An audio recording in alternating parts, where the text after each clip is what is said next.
Welcome, Russ. Before we dive in, can you share a little bit about your time at Impressive and also your expertise within content as we kind of dive into content strategy and content gap analysis today? Yeah, for sure. So in terms of Impressive, I am co-founder and managing director of our US agency. We've been running for a couple of years now.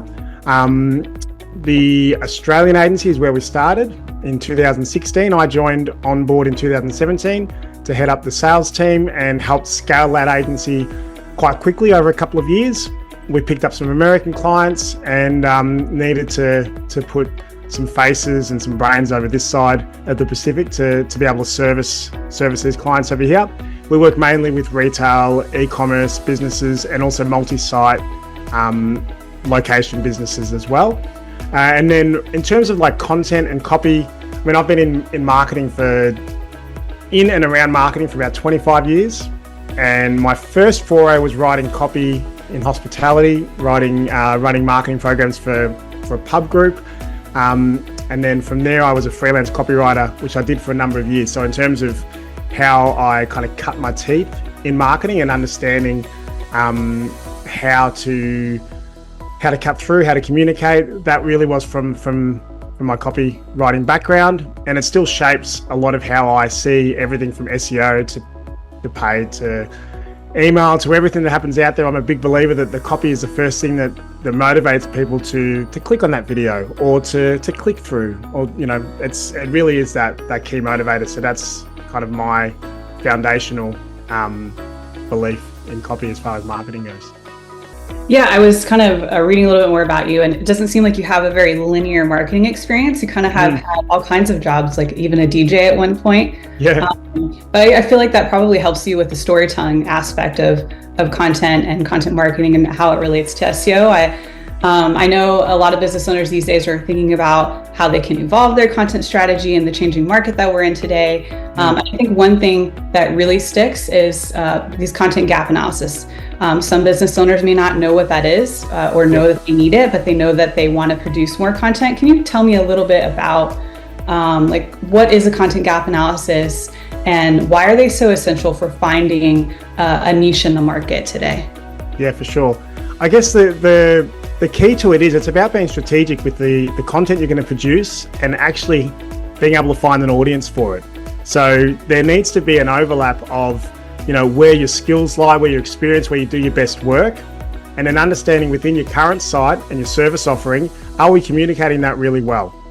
Once you've figured that out, I guess the third part to that Venn diagram is where is the blue space, like where is the blue ocean that we can actually move into where there's not big established competitors with hugely authoritative domains with teams and teams of content writers and content professionals who can just constantly update it with proprietary data, and which you're never going to outrank. So a content gap analysis is about understanding where your strengths lie, what is currently in your site, what needs to be improved, and where those gaps are in the market where you can potentially cut through to get visible, to provide really good information that aligns with what you do well. And it just gives you a chance to actually stand out. Now, when you're in crowded industries, there's lots of crowded industries out there. It's about finding the angles, finding the niches, and that's where whether it's an SEO strategist or a technical SEO or a content person, or if it's all three of them working together, it's trying to figure out creative ways of finding those spaces and then figuring out in that space how commercially viable is it, how big can I make that space, is there actually a strategy here, or is it just like a tiny little narrow slice, and then planning around that, whether it's a big piece of pie you're pulling out, whether it's a range of slices that you're going to try to tie together in some way. Yeah, I think for me too, it's everybody says don't think about the tools and they're just kind of a means to an end. So, but I do want to talk about that a little bit too. Are there any tools that you would recommend or that you use to kind of uncover this? And then I think the other part of the question is they're costly, probably, I would say. As a business owner, would you even say that that's kind of an advantage of working with an agency, is just the access to what they have? Yeah, it is. But I think the tools are the tools, whether it's I mean, if you were to ask me like a list of my favorite tools for this sort of thing, there's nothing groundbreaking there. You know, we use SEMrush and Ahrefs and SiteChecker and Screaming Frog and all the same tools that many other agencies use. They are expensive, and if you want to do a really thorough job, you are going to need, you know, one or two of those. So that's where an agency or a consultant or someone coming on board is going to be really helpful for access to those. But like, what's more important, like the tools are just one part of it, but actually connecting that to business outcomes is where your customer service teams, your product teams, the people who actually see what your product does with customers and hear phrases and words. Like when we're looking at content gap analysis and when we're looking at getting to know a new client, we're reading through reviews, we're looking at customer feedback. If we can get access to customer calls, that sort of stuff, that's the gold. That's the stuff that you're not going to find in the tools. Mm-hmm. And the tools are great, but they also pull out the same information for whoever's extracting it. So if you can think more like, if either you or someone in your team thinks more like a business owner, I guess, like what are my customers actually saying and thinking? How do I connect my content to that? That's where the opportunity lies. Yeah, the strategy and application really can't be replicated in a tool or even AI, at least my take on that. Like, I think that humanization, that storytelling element, the ability to uncover what people really want and to articulate it in a way that really connects is so difficult. But I think coming back to like content gap analysis just scrapes the surface, and like you're right, the strategy and application of it is something that a person with that expertise is so valuable, and having it like carry it all the way through. So it's also like, and I think like, and maybe I'm just saying this like, this is like just a get off my lawn, you know, middle-aged dude saying this, but I think that you can't understate the importance of experience in that. You know, like there's the data, there's the data from the tools, there's the data from customers and feedback and reviews and surveys and all those things, but connecting those into to become a coherent strategy. Someone who, or a team that has got experience doing that for a long period of time, they're going to do it a lot quicker, and they're going to do it more intuitively, and they're going to find angles that you wouldn't have found otherwise. So I think like, if we come back to the businesses looking for agencies, a challenge we often hear is, you know, we get, and this has been completely open, we get sold by someone who seems really, really onto it, and then we get handballed off to a junior because it's, you know, all the big businesses do this, whether it's an agency or whether it's an accounting firm or Deloitte or something. You've got your big strategy minds, and then you have the people who are potentially less experienced doing the work. And I think if you can try to get some more of that big strategy mind on your business, however possible that is, that's going to have huge impact on how quickly you get traction, on how strong the strategy is, how sustainable strategy is. Yeah. Can you maybe share an example, if you don't mind, maybe of like a successful content strategy that you've applied, and kind of like content gap analysis is like a means of that, but is there a success story you don't mind sharing? Yeah, for sure. I've got one which it's probably not the sexiest or the most sophisticated story, but it's a story which has yielded huge results. So I'll share it. We have a fitness client. They're called Top Fitness. They're a retailer across the US. And when we started working with them, we did some analysis on their site from an SEO perspective, also from a paid perspective. But in the SEO space, what they had previously, the strategy was around acquiring a whole big volume of top funnel traffic via blogs. So this particular customer, so they've got physical retailers and an online store. The average order value is around $2,500. The biggest generating traffic pages on their site were blogs like how to get lean, proper technique for a bicep curl, this sort of stuff. Yeah. And there was internal links to products, but they weren't big products. They were to dumbbells and they were to protein shakes. So their ideal customer and what their SEO strategy was chasing after were completely different. The theory was they could bring them in via this top funnel traffic, and then they could just retarget them over a long period of time. But the gap between someone searching for I want to get lean to purchasing a $4,000 piece of equipment is huge.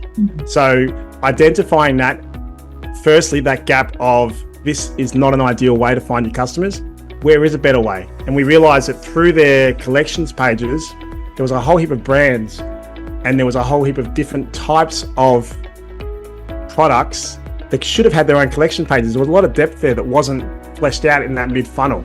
So identifying that, we went from, this is roughly off the top of my head, I think they might have had 20 categories. We expanded that out to about, I think there's about 100 categories now. Some of those categories have subcategories, there's search volumes there. So we were able to acquire more traffic from customers who are further down the buying journey. So that made for better traffic coming through. But what it also did, counterintuitively, the ROAS went up because we're shortening the sales cycle. We're getting this traffic in, it's more buyer ready. So the paid campaigns all of a sudden became way more efficient. So so in terms of like content gap, finding out what was needed to get better traffic through the site, to convert better, that top fitness campaign it won a couple of awards last year. We're submitting it again this year because it just keeps on giving. Yeah, I mean, and the content gap is just the first step in like identifying all of that and then putting all the pieces together to really deliver a better experience for customers and get more valuable customers to the endpoint much faster. That's, I think, what everyone or every business owner is really looking for. So thanks. Thank you for sharing. I appreciate that. So I'll shift a little bit, kind of thinking about other players in the game. Are there any other SEOs that you follow on LinkedIn that are like really like grab your attention when they talk about like content strategy and SEO? Yeah, for sure. I follow everyone. And like from a content, I think there's, even though we talk about it merging, like there still is very much, you've got your technical SEO whizzes and your copy content whizzes. Like there's just some people who just come from that background and are just better at it. So Andrew Holland is amazing when it comes to content. Ross Hudgens as well. He's in Austin here as well. His strategies on content, copy, content strategy are amazing. Someone who is more technically oriented, but who does some amazing things in terms of extracting a lot of the time through AI and programmatic and using Python and the like, is Venkata Pagadala. I've been following him for a long time. His ability to extract content gaps, what he needs, and this is he's able to use tools to pull it out, and then working alongside a really strong content person that helps him find really good gaps. They're probably the three. I've forgotten a bunch, I'm sure, but they're the three that come to mind that are really actively on LinkedIn, sharing strategies specific to copy, specific to content that come to mind. Great, thanks. Yeah, I seem like I'm always on LinkedIn scrolling and I follow everybody. It's just like I try to be a sponge on there. There's so much helpful information for businesses out there that they can glean just a couple golden nuggets and apply in their own business. So that's great. All right, last question. How is Impressive disrupting the industry? Is there anything you're really looking forward to this year or you're just really proud of? I know you kind of shared one success story that keeps on giving, but any others or exciting news you want to share about Impressive? Yeah, there's a couple. We've got, so I just mentioned then around like this divide between like the technical and the content. There's also like a divide just around servicing and like customer experience. Like there is, agencies like ours don't tend to get a good rap for delivering like a really high level of over and above service. That as far as like a disruption, like we won an award last year in Austin at the Business Awards for Best Customer Experience. We're the first marketing agency ever to win that. And my firm belief is around soft skills and our ability to communicate, to connect with our customers. All of our staff are run through Traycom social styles, which I'm a practitioner of. It's just a behavior profiling model. So I think that for us has been a big difference. Our retention is well above most agencies because of the fact that we do go over and above in terms of trying to communicate in a way that really does cut through with our clients, which helps us understand their business objectives more deeply, which then helps us, help them more long term. So that from a people soft side of things. But then on the technical side, we've just launched a new tool called Scaled, Scaled.io, which is a programmatic SEO tool. It's also got a rapid indexing model in there as well, and a smart links, internal links capability to it as well. So we're pretty excited about that. That only launched about a month ago. We've got a handful of clients using that. It is e-commerce specific. There's a lot of programmatic SEO can be done really poorly. So the amount of QA and the amount of kind of gradual incrementation of building out the way our program works kind of helps alleviate a lot of the quality issues that are usually associated with programmatic. So Scaled is another pretty cool tool we're launching right now. That's awesome. Yeah, I mean, enterprise SEO, e-coms, marketplace sites, very large sites, travel sites, like there's so many use cases for that where you just can't get around not using it, and you want to use it in like the most efficient, quality, valuable way for users. That's awesome. Thanks for sharing. Yeah, and also just on that quickly, while we're saying that, I feel like there is a lot, if you follow all the same people I do, there's so much black and white in SEO thought leadership. It's like, buying links is bad, programmatic SEO is evil, this is right, this is wrong. And it wasn't that long ago we'd always say, oh, it depends. Is it good, is it bad? Oh, it depends. You know, the use case, industry, like I think that, I guess, you know, it depends doesn't get as much engagement or as many impressions. I was just going to say that. You know what that is? It's just that people have figured out that the algorithms love a cantankerous comment, and something that people have built there in the last year. All the people, the LinkedIn influencers have been, they'll tell you, I'm divisive, I'm polarizing, and that's what gets the engagement. And I may feel a certain way, but I really lean into it. I think there's more of that going on than anything else. Like clout chasers, I don't know. But I think it still holds. It depends. I mean, the Google leaks, everything that's come out, but links are bad, but then you run your own tests and find out, well, they do still matter. And so at the end of the day, testing everything, like not everything, because you can't test everything, but choosing your test, running A/B tests, like that's the only way we're going to know, which is, you know, something we do at Clutch.co. And at the end of the day, if you're a business owner and you're looking to improve your business, like content is one way to do it. It's something that you can kind of like dip your toe into. And if you really want to apply it and move forward with it, like getting someone that has know-how with the strategy and how to apply it and get you there faster, I think it's a unlock. But to kind of close this out, any other last thoughts or questions for me, Russ?